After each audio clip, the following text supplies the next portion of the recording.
जय हरी. एकादश स्कंद भाग 61.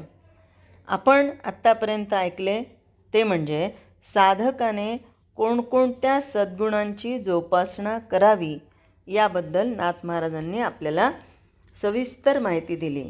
आपण कोणकोणते सद्गुण बघितले जोपासना करण्यासाठी? तर सत्संग, नम्रता, दया, मैत्री, श्रद्धा, शुचिरभूतपणा, तप, तितिक्षा, मौन, स्वाध्याय, आर्जव, ब्रह्मचर्य, अहिंसा. आता 14वा सद्गुण तो म्हणजे द्वंद्व साम्य. शब्दातच लक्षात येतं आपल्याला याचा अर्थ नेमका काय असणार ते. द्वंद्व आणि साम्य ज्या दोन गोष्टी आहेत त्यामध्येही ते प्रारब्धावर सोडून मान्य करणं.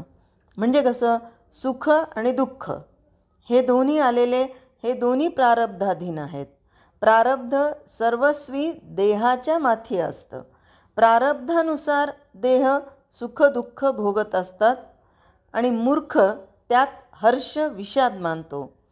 म्हणजे जो बद्ध आहे त्याला असं वाटतं की मी सुखी, मी दुःखी. पण हे कशामुळे झालेलं आहे तर त्याचंच पूर्वकर्म आणि कर्माचं रूपांतर ते संचितामध्ये होतं.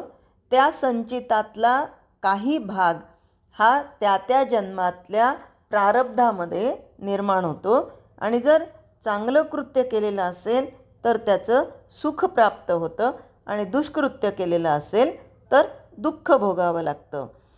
पण हे माझं नाही, हे देहाचं आहे हे लक्षात येत नाही, म्हणून बद्ध त्यामध्ये सुख आणि दुःख मानतो. पण साधक हा साधनात रंगून गेल्यानं देहाचं सुख दुःख त्याला अंगी लागू देत नाही.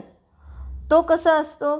तो पूर्णपणे निर्द्वंद्व होऊन राहतो. देहाच्या सुखानं सुखावलं तर त्याच्या मागोमाग दुःख डोक्यावर येऊन आदळतं. जसं की उन्हाळा आला की याच्यानंतर काय येणार आहे? पावसाळा. मग उन्हाळ्यामध्ये सुख मानायचं का पावसाळ्यामध्ये सुख मानायचं? उन्हाळ्यामध्ये दुःख मानलं तर पावसाळ्यामध्ये पण काही प्रमाणामध्ये दुःख आहेच आहे. म्हणजे एकानंतर एक या गोष्टी येणाऱ्या आहेच आहेत. हा दृश्याचा नियम श्री सद्गुरू शिकवतात आणि म्हणून साधकाची देह अहंता सांडवतात, म्हणजे नष्ट करतात. देह अहंता सुटलेल्या पुरुषाला दुःख होत नाही, तसंच सुखसंभोगात सुखही होत नाही. या दोन्हीमध्ये तो अलिप्त राहतो. देह प्रारब्धावर टाकला म्हणजे सुखदुःखाची बाधा होतच नाही. हे अलौकिक रहस्य श्री सद्गुरूंपासून श्रद्धावान शिष्यांना प्राप्त होतं. जसं की आपली छाया उन्हात तापते का? नाही, उन्हात तापत नाही. त्याचप्रमाणे सुख आणि दुःख हे मिथ्या आहेत हे पटलं की जे काही सहज प्राप्त होईल त्यात समाधान टिकतं. अर्थात आपण वाचतो की अर्जुनाने श्रीकृष्णांना विचारलं होतं, हे भगवंता असं एखादं वाक्य सांग की ज्याच्याने सुखही होणार नाही आणि दुःखही होणार नाही. त्यावेळेस भगवंताने अर्जुनाला सांगितलं होतं की जेव्हा दुःखी असेल तेव्हा म्हणायचं ही वेळ निघून जाणार आहे, आणि जेव्हा सुखी असेल तेव्हाही म्हणायचं ही वेळ निघून जाणार आहे. म्हणजे दुःखही निघून जाणार आहे आणि सुखही निघून जाणार आहे. काहीही टिकणारं नाही आहे हे जेव्हा साधकाला कळतं तेव्हाच साधक त्याला खरं मानत नाही. जोपर्यंत देह अहंता घट्ट असते तोपर्यंत द्वंद्वाची फार पीडा होते. पण संतांच्या वचनावर ज्याची श्रद्धा बसते त्याचा मीपणा गलित होतो, म्हणजे संपून जातो आणि सुखदुःखाबद्दल त्याचा समभाव निर्माण होतो. म्हणजे तो सुखातही आणि दुःखातही त्याच्यामध्ये फरक पडत नाही. जसं आपण भागवतामध्ये श्रीकृष्णांच्या बाबतीत बघतो की त्यांना 16,108 स्त्रियांसोबत राहत असताना जो भाव होता तोच यादवांचा नाश करताना होता. म्हणजे सुख आणि दुःख हे दोन्हीही समभावाने बघणारे. एखादा मनुष्य स्वप्नामध्ये भिकारी झाला काय किंवा श्रीमंत झाला काय, तो जागा झाल्यावर दोन्हीही खोटंच आहे. खरं आहे का ते? अजिबात नाही. तसंच भातुकलीच्या खेळामध्ये एकादशी आणि पारणं दोन्ही एकाच किमतीचे आहेत, एकाच मोलाची आहेत, एकसारखीच आहेत. एकादशीचं उपवासाचा उपयोग नाही आणि पारणं सुटलं म्हणून उपवास मोडला असं म्हणून नाही. त्याचप्रमाणे आत्मसाक्षात्कार झाल्यावर खरं सत्य अनुभवाला येतं आणि दृश्याचं मिथ्यापण मनाला आपोआप पटतं. त्यामुळं सगळी द्वंद्व स्वभावतःच नाहीशी होतात. द्वंद्व नाहीशी होण्यास साधकाची मनोरचना पालटावी लागते. काय करायचं आहे? बदलायचं आहे का काही? काहीच बदलायचं नाही. शरीर बदलायचं का? नाही. परिस्थिती बदलू शकणार आहे का? नाही. आजूबाजूचे व्यक्ती बदलू शकणार आहेत का? पण माणसाचा स्वभाव काय असतो की मी त्यांना बदलूनच दाखवणार. नाही नाही नाही नाही नाही. माणूस बदलत नसतो, तर ज्याला त्याला आपलं मन बदलायचं आहे. फक्त आपली मनोरचना ही बदलायची आहे. जी प्रपंचामध्ये आसक्ती आहे ती प्रपंचातली आसक्ती काढायची आणि ती भगवत नामामध्ये जोडायची. अशी जर मनोरचना पालटता आली तरच त्या साधकाला संतांची संगती लाभली आहे असं म्हणता येतं. कारण मनोरचना पालटण्यासाठी सत्संगती ही अतिशय गरजेची आहे.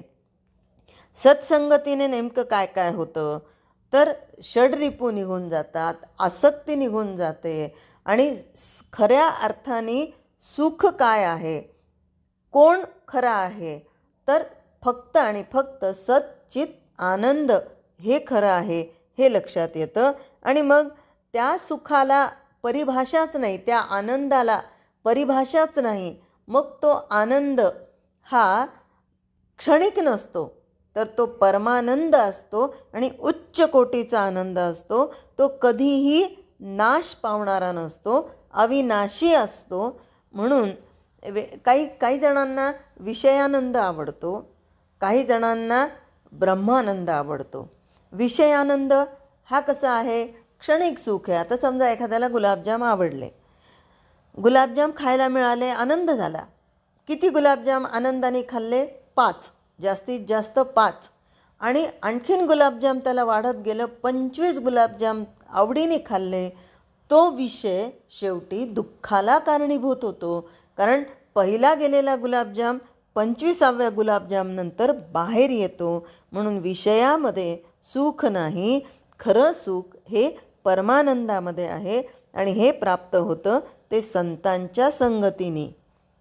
जसं की चंदनाच्या सभोवार असलेली बोरी, बाभळी हे जी सगळी झाडं आहेत ती साधी लाकडं आहेत, पण चंदनाच्या सुगंधानं चंदन बनतात, मग ती देवांच्या मस्तकावर चढतात. त्याचप्रमाणे संतांच्या संगतीनं साधक आमूलाग्र बदलून स्वतः ब्रह्मरूप होतो. अर्थात तो बदलतो म्हणजे कसा? शरीराने बदलतो का? नाही, तर त्याची वृत्ती पालटल्यामुळे सगळे द्वंद्व त्याला निर्द्वंद्व होतात. म्हणजे त्याला कशामध्येही सुख दुःख वाटत नाही, तर द्वंद्व साम्य त्याच्यापर्यंत येतं. पण याच्यासाठी काय गरजेचं आहे? तर साधकाने साधना करणं गरजेचं आहे. मग या साधकाची साधना कशी असायला पाहिजे? तर आपल्या अनुभवास येणारं जे दृश्य विश्व आहे ते इंद्रियांना जड भासलं तरी मूल स्वरूपतः परमात्म्य रूपच आहे. विश्वाला पाहणारा मी हा देखील वस्तुतः परमात्म्य रूपच आहे. ही कुणाची वृत्ती झाली पाहिजे? साधकाची. कोणत्या? जो साधना करतोय. हा साधना करणारा साधक कुणाच्या संगतीमध्ये आलेला होता? तर संतांच्या. आणि म्हणून मग देहबुद्धीचा निराश करून आधी स्वतःमधील भगवंताचं रूप ओळखावं, म्हणजे त्यामागून विश्वामध्ये भरलेलं त्याचं रूप आपोआप अनुभवाला येतं. जसं की आपण पाहतो, जडभरत यांनी जेव्हा रहुगणराजाच्या पालखीचा भुई झाला होता, तेव्हा तो खांद्यावर पालखी असताना चालता चालता कधीतरी टुमकून उडी मारायचा. उडी मारली की त्या रहुगणराजाला लागायची पालखी डोक्याला. मग कधीतरी उजव्या पाय उचलायचा, कधी डाव्या पायातून उचलून उडी मारायचा, कधी रडायचा तर कधी हसायचा. का तर त्याला खाली जाणारे जे किडे, मुंग्या, मुंगळे यांच्याकडे तो बघायचा आणि तो विचार करायचा की किती हे परमात्मा स्वरूप छान आहे, एका रांगेमध्ये चाललेले आहेत, काय यांच्यामध्ये शिस्त आहे. आणि कधीकधी पायाखाली कोणता किडा चिरडल्या जाऊ नये, मरू नये याची तो काळजी घ्यायचा, कारण चालताना समोर येणारे कीटकसुद्धा ब्रह्मरूप आहेत, ही त्याची मानसिकता झालेली होती. आणि म्हणूनच आपोआपच असा जो साधक आहे त्याला विश्वामध्ये भरलेलं भगवंताचं रूप आपोआप अनुभवाला येतं. ही खरी आत्मानुभवी संतांची शिकवण आहे. त्यांना आलेला अनुभव आपल्याला येण्यास ज्या सद्गुणांचा परमार्थ दृष्टीनं, बघा फक्त परमार्थ दृष्टीनं, नीतिशास्त्र दृष्टीने नाही तर परमार्थ दृष्टीने अभ्यास करायला लागतो. आणि त्याचं सविस्तर वर्णन नाथांनी आत्ता आपण जे पाहिले 14 सद्गुण त्याच्यामध्ये सांगितलेले आहेत. आणि हाच अभ्यास पुढे आपल्याला नाथ महाराज सांगतात, तो साधकाची मोठी प्रगती होऊन एका आत्मचिंतनाशिवाय त्याला काहीही सुचत नाही. आणि अशा अवस्थेमध्ये देह प्रारब्धावर टाकून साधना कशी करावी हे नाथ महाराज आपल्याला समजून देतात. ते उद्याच्या भागात. जय हरी.